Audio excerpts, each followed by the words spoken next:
Welcome to part 4 of the Quiltmania Mystery Block of the Month for 2018. We're going to work with 3 fabrics this month. We're going to see the mystery fabric for the first time. We're also going to work with this very pretty little floral that we're going to fussy cut squares out of to create an interesting border. We're also going to use some background fabric. So here they are, the 3 pieces of fabric we're going to use. We're also going to make some evening stars. Now this is a star that we found first in the very centre of the quilt. We made a blue one to begin with. Now we're going to make some using the mystery fabric and the background. We're also going to make this very interesting new shape, which is a hexagon shape, an elongated shape, or a lozenge. You could use any of those names. And in the very centre here is where we've fussy cut that little square from the fabric. It will form an interesting border along the edge here. So let's see what we do with it next. The 4 stars that we're going to make to do this border in instalment number 4 are the same as the little stars that we did in the first month's centre. If you're using the acrylic templates that we've had made, you will need D for the centre, a little A for the edge, we've got the triangle here, we've got the small triangle again in this corner here. There we go.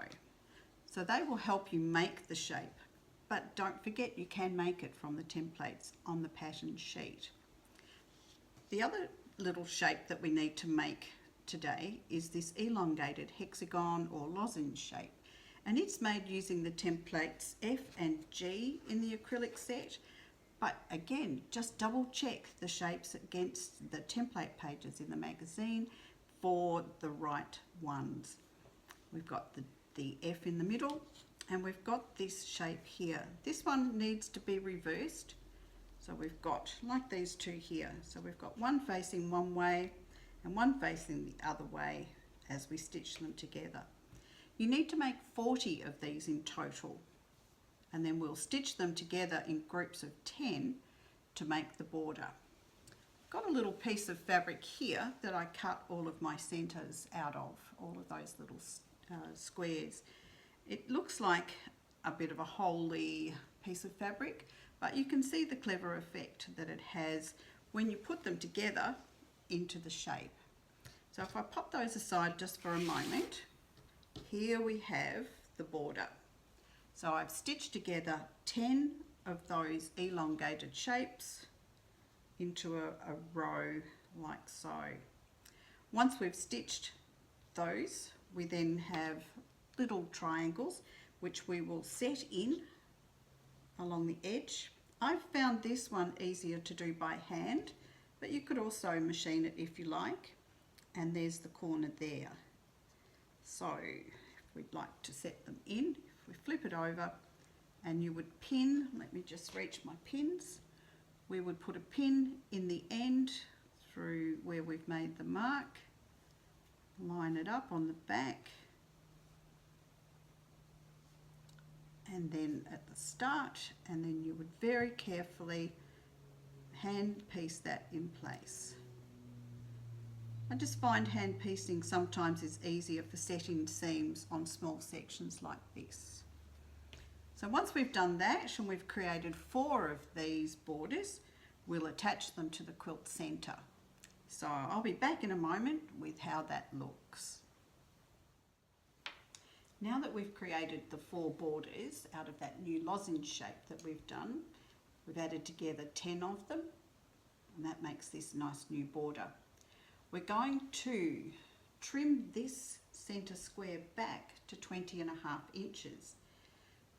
Once you've trimmed it to the 20.5, you will carefully undo that row of stay stitching that we put in place along the very edge to give us an idea of where that border would be.